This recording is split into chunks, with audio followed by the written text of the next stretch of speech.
যখন সংসারে দেখার মতো কিছুই থাকে না, তখন মানুষ ঈশ্বরের দিকে দৃষ্টি নিক্ষেপ করে। যদি কোনো ঘটনায় মানুষ ভয়প্রাপ্ত হয়, তবে তার পরাজয়ই হয়। আর যে মানুষ সব হারিয়েও শান্ত আর একাগ্র থাকে, সে জয়ী। বাস্তবে না পরিচয় মানুষের দেহের সাথে যুক্ত থাকে, না তো সম্পর্কের ভিত্তিতে তার দেহের সাথে যুক্ত থাকে। মানুষের স্বভাব, তার আচরণ আর তার কার্যই তার পরিচয়।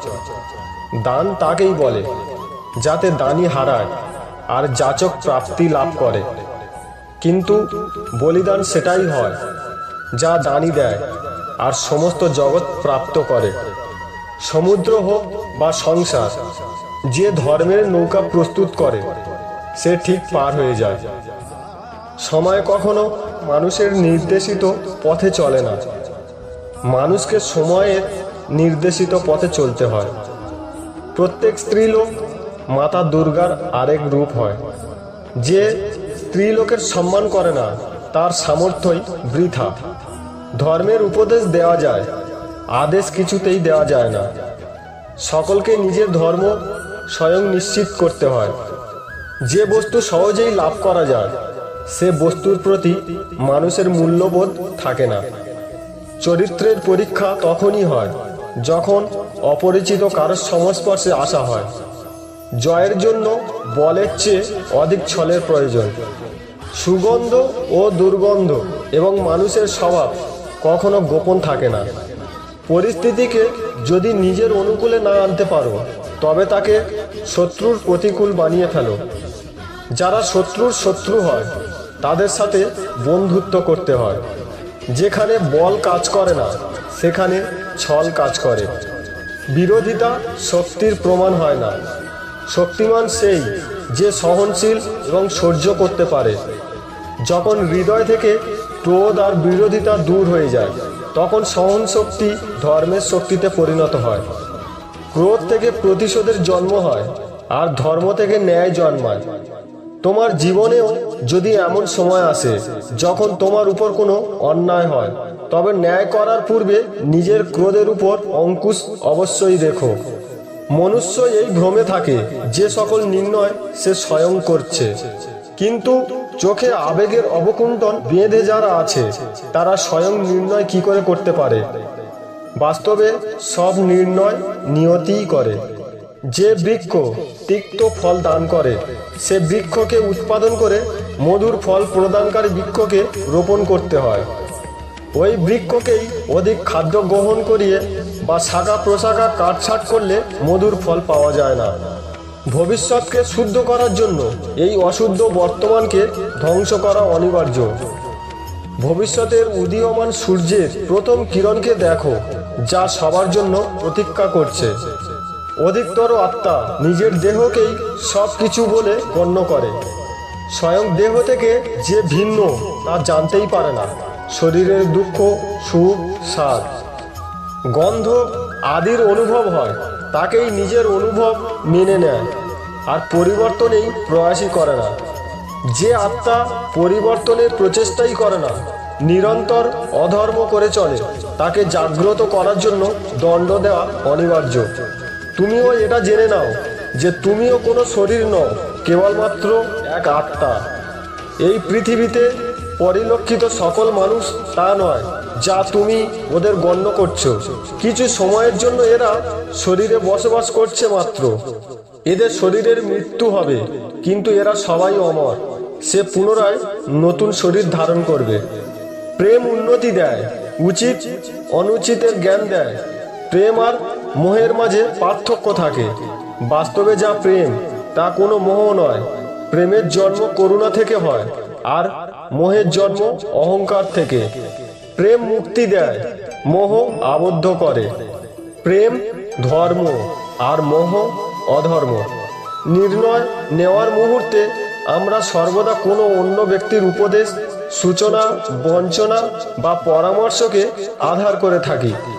আর আমাদের ভবিষ্যতের আধার হয়ে থাকে আমাদের আজকের নেওয়া সিদ্ধান্ত। তাহলে কি আমাদের ভবিষ্যৎ অন্য ব্যক্তির পরামর্শ, কোনো অন্য ব্যক্তির দেওয়া উপদেশের ফল?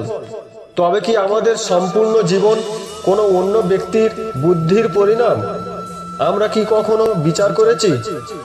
সবাই জানে যে ভিন্ন ভিন্ন লোক একই পরিস্থিতিতে ভিন্ন ভিন্ন পরামর্শ দিয়ে থাকে।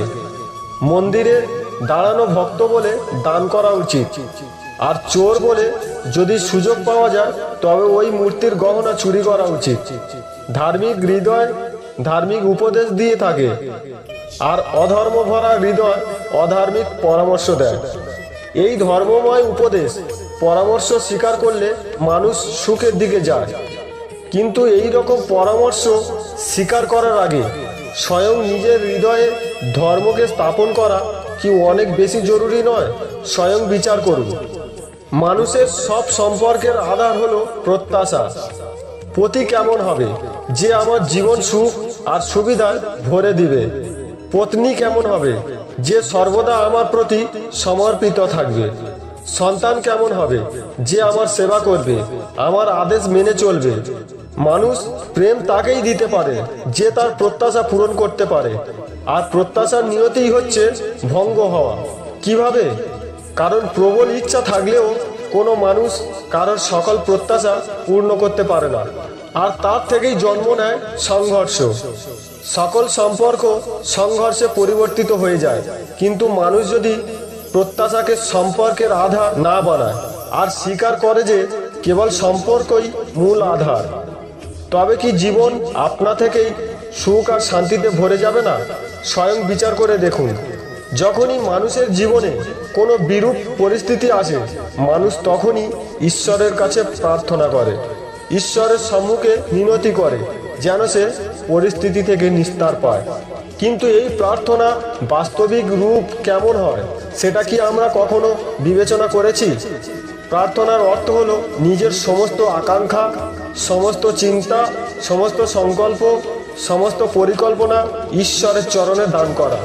অর্থাৎ নিজের কর্মের ফল কি হবে সেই নিয়ে চিন্তা না করে ধর্মের অনুরূপ কর্ম করা। ঈশ্বরের পরিকল্পনাকেই নিয়তি বলে মেনে নেওয়া, সেটাই তো প্রার্থনা, তাই না? কিন্তু ঈশ্বরের সমস্ত পরিকল্পনা বোঝাটা সম্ভব কি? সেসব পরিকল্পনা তো আমাদের কর্মের পরিণাম স্বরূপ প্রকাশ পায় সর্বদা। কিন্তু যদি কেউ সব কর্মকেই ত্যাগ করে, সেটা কি প্রকৃত প্রার্থনা? বাস্তবে কর্মই জীবন, আর ফলের প্রতি মোহ না করাই সত্যিকারের প্রার্থনা। যে প্রার্থনা কর্মের পথে বাধা হয়ে দাঁড়ায়, মানুষকে কার্যই করতে না দেয়, সেটা প্রার্থনা না, পরাজয়। স্বয়ং বিচার করুন। যখন নিজের কোনো ভালো কাজের বদলে দুঃখ লাভ হয়, অথবা সেই দুষ্কর্ম করেও সুখ লাভ করে, তাহলে মন অবশ্যই ভাবতে বসে যে তাহলে ভালো কাজ করা, ধর্মের পথে চলার তাৎপর্যটা কি? কিন্তু দুরাত্মাকে কি ভোগ করতে হয় সেটাও দেখুন। দুষ্কর্ম যে করে তার মন সর্বদা চঞ্চল থাকে, ব্যাকুল হতে থাকে, মনে সর্বদা নতুন নতুন সংঘর্ষ উৎপন্ন হয়, অবিশ্বাস তাকে সারা জীবন ছোটাতে থাকে। একে কি সুখ বলে? যে ব্যক্তি ধর্মের পথে চলে, সর্বদা সুকর্মে লিপ্ত থাকে, সৎ চরিত্রের অধিকারী, হৃদয় বর্ষদা শান্ত থাকে, পরিস্থিতি তার জীবনে সুখের বাধা হয়ে দাঁড়ায় না, সমাজে তার সম্মান আর মনের সন্তোষ অক্ষত থাকে সর্বদা। অর্থাৎ ভালো ব্যবহার ভবিষ্যতে সুখের পথ দেখায় না, ভালো ব্যবহার নিজেই সুখ দেয়। অপরদিকে দুর্ব্যবহার ভবিষ্যতে দুঃখের পথ দেখায় না। অধর্ম সেই মুহূর্তে দুঃখকে উৎপন্ন করে। ধর্ম থেকে সুখ পাওয়া যায় না, ধর্মই স্বয়ং সুখ। ভবিষ্যৎ তো প্রতিদিন প্রতিক্ষণে নির্মিত হয়। ভবিষ্যৎ যে কিছু নয়, মানুষের আজকের নির্ণয় ও কর্মের পরিণাম আগামীর ভবিষ্যৎ। আপনি যদি আজ কোনো নির্ণয় না করে সন্তোষ বোধ করেন, তবে বিশ্বাস রাখুন ভবিষ্যতে অবশ্যই তার থেকে সুখ লাভ হবে। যে স্বাদ থেকে মুক্তি পাওয়ার জন্য আহারকেই ত্যাগ করে, বাস্তবে তার মন থেকে স্বাদের লালসা কখনোই যায় না। তার দুই প্রকারের হানি হয়। প্রথমত, সে দুর্বল হয়ে পড়ে, যার কারণে পরমাত্মাকে প্রাপ্ত করার জন্য যে প্রচেষ্টা অনিবার্য তা সে করতে সক্ষম হয় না। যার কারণে পরমাত্মাকে প্রাপ্ত করার জন্য যে প্রচেষ্টা অনিবার্য তা সে করতে সক্ষম হয় না। আর দ্বিতীয়ত, সর্বদাই তার মন স্বাদ গ্রহণের লালসায় পূর্ণ থাকে। এহেতু আহার ত্যাগের চাইতে উত্তম কার্য স্বাদ গ্রহণের লালসাকেই ত্যাগ করে ফেলে। এহেতু আহার ত্যাগের চাইতে উত্তম কার্য স্বাদ গ্রহণের লালসাকেই ত্যাগ করে ফেলা।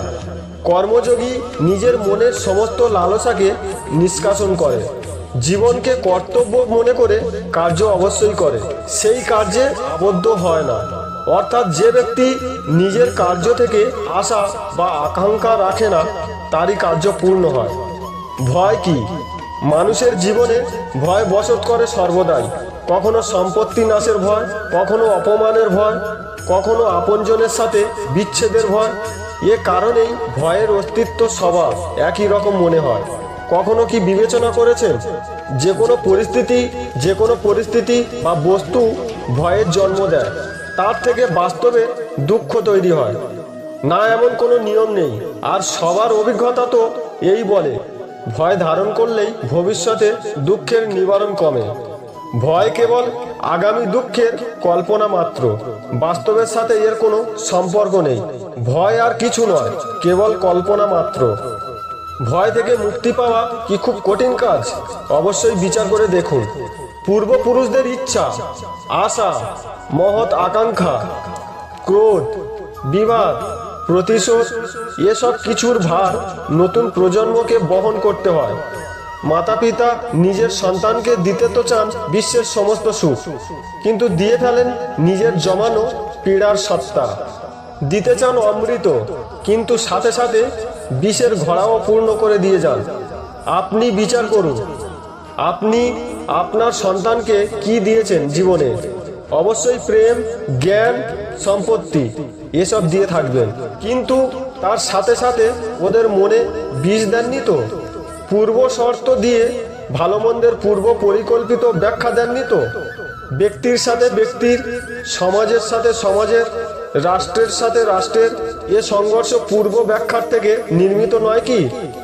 হত্যা, মৃত্যু, রক্তপাত এসব কি পূর্ব ব্যাখ্যা? প্রেমের প্রকাশের সাথে ঘৃণার অন্ধকার ও উপহার দেন। অন্ধকার মনের হোক, হৃদয়ের হোক বা বাস্তবিক হোক, তার থেকে কেবল ভয়ের উৎপত্তি হয়। কেবল ভয়। স্বয়ং বিচার করুন। কখনো কখনো কোনো ঘটনা মানুষের জীবনের সকল পরিকল্পনা ভেঙে দেয়, আর মানুষ সেই আঘাতকেই জীবনের কেন্দ্র বানিয়ে নেয়। কিন্তু ভবিষ্যৎ কি মানুষের পরিকল্পনার আধারে নির্মিত হয় না? যেভাবে কোনো উঁচু পর্বতে যে ব্যক্তি সর্বপ্রথম চড়ে, সেই পর্বতের পাদদেশে বসে সে যা পরিকল্পনা করে, সেই পরিকল্পনাই কি তাকে পর্বতের শিখরে পৌঁছে দিতে পারে? না। বাস্তবে যত উপরে ওঠে তত নিত্য নতুন পরীক্ষা, নতুন বিড়ম্বনা, নতুন ধরনের অবরোধের সম্মুখীন হয়। প্রত্যেক পদে তার পরবর্তী পদক্ষেপ ঠিক করতে হয়। প্রত্যেক পদে তাকে পরিকল্পনা বদলাতে হয়, না হলে যদি পুরাতন পরিকল্পনা তাকে খাদের দিকে ঠেলে দেয়, সে পর্বতকে নিজের যোগ্য করে গড়ে তুলতে পারে না।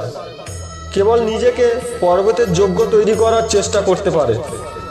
আচ্ছা, জীবনের ক্ষেত্রে তো এমনই হয়, তাই না?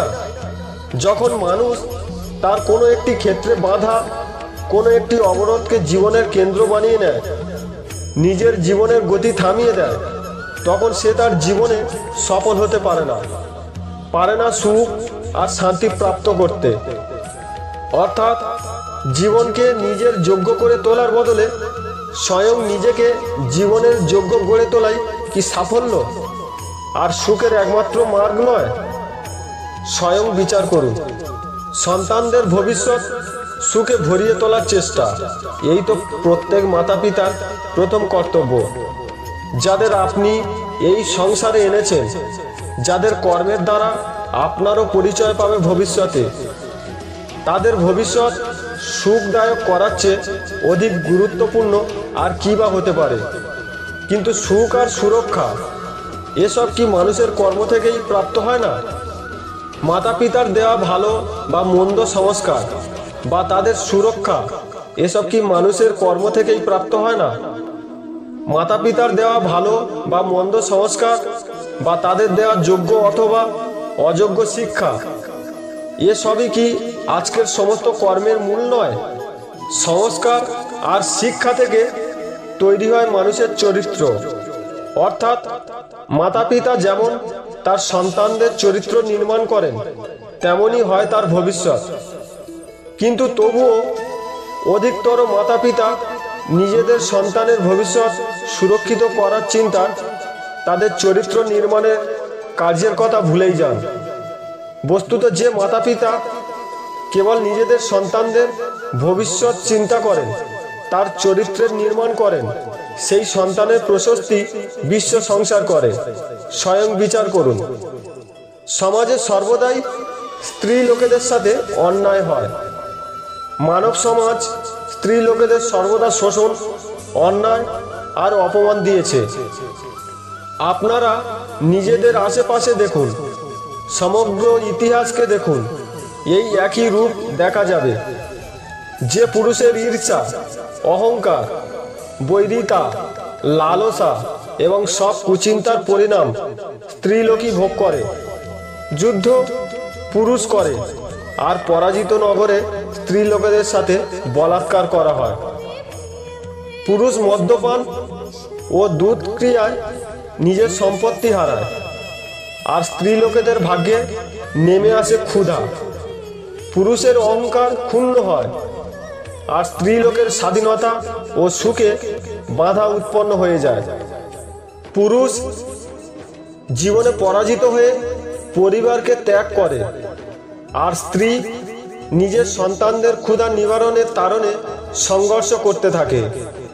সমগ্র সংসারের দুঃখের হিসাব করুন, স্পষ্ট দেখতে পাবেন যে পুরুষের তুলনায় স্ত্রীলোক অধিকতর দুঃখ ভোগ করে। এ কোন প্রকারের সমাজ রচনা করেছি আমরা, যেখানে মনুষ্য জাতির অর্ধেক ভাগ অপর অর্ধেক ভাগকে নিরন্তর পদদলিত করছে, আর সেই পদদলিত স্ত্রীলোক মানুষের ভবিষ্যতের জন্ম দেয়নি। সৃষ্টিকে দেখুন, নতুন বৃক্ষকে জন্মদানকারী বীজের আশেপাশে ঈশ্বর ফুলের পাপড়ি নির্মাণ করেছেন, তাকে রং ও সুগন্ধ দিয়ে ভরে দিয়েছেন। যেখানে ভবিষ্যতের জন্ম হয়, সেখানে তো কেবলমাত্র সৌন্দর্য, কেবল সুখ, সন্তোষ ও সম্মান হওয়া আবশ্যক নয় কি? কিন্তু সমাজ স্ত্রীলোককে দুঃখ দিয়ে সমস্ত ভবিষ্যৎকে দুঃখ দ্বারা পূর্ণ করতে থাকে। প্রহার, শোষণ এবং পীড়া এইসবে ঝলসে যাওয়া স্ত্রীলোক স্বাস্থ্যবান সুখী সন্তানের জন্ম কোন প্রকারে দেবে? অর্থাৎ যে সময় কোনো স্ত্রীলোকের অপমান হয়, কোনো স্ত্রীলোকের উপর শোষণ হয়, কোনো নারীর কেশ আকর্ষণ করা হয়, সেই সময় কোনো না কোনো রূপে এক যুদ্ধের জন্ম হয়, কোনো না কোনোভাবে মহাভারতের আরম্ভ হয়। স্বয়ং বিচার করুন, বারংবার বিচার করুন। সুখের কামনা যে করে তার সুখ লাভ হয় না। যে সুখ চিনতে পারে তারই সুখ লাভ হয়। তুমি যদি এটা জেনে যাও যে তোমার জন্য সুখ কি, তবে তুমি সুখ অবশ্যই পাবে। যে কেবল নিজের পীড়াকে আপন করে জীবন কাটায়, সে শক্তিহীন হয়ে পড়ে। কিন্তু যে ব্যক্তি সমগ্র সমাজের পীড়াকে আপন হৃদয়ে ধারণ করে জীবন কাটায়, সে শক্তিশালী হয়ে ওঠে। সুখ তো উপলব্ধি করার বস্তু, প্রাপ্ত করার বস্তু নয়। যে ব্যক্তি বস্তুকে সুখ বলে মানে, বাস্তবে তার সুখ প্রাপ্ত হয় না। যে সত্তা অথবা সম্পত্তিকে সুখ বলে গণ্য করে, সে অবশ্যই নিজের জন্য বিনাশকে আমন্ত্রণ জানায়। তো এই ছিল আজকের ভিডিও। যদি ভিডিওটি ভালো লাগে অবশ্যই একটা লাইক দিয়ে চ্যানেলটিকে সাবস্ক্রাইব করে পরবর্তী ভিডিওর জন্য পাশে থাকবেন। ধন্যবাদ।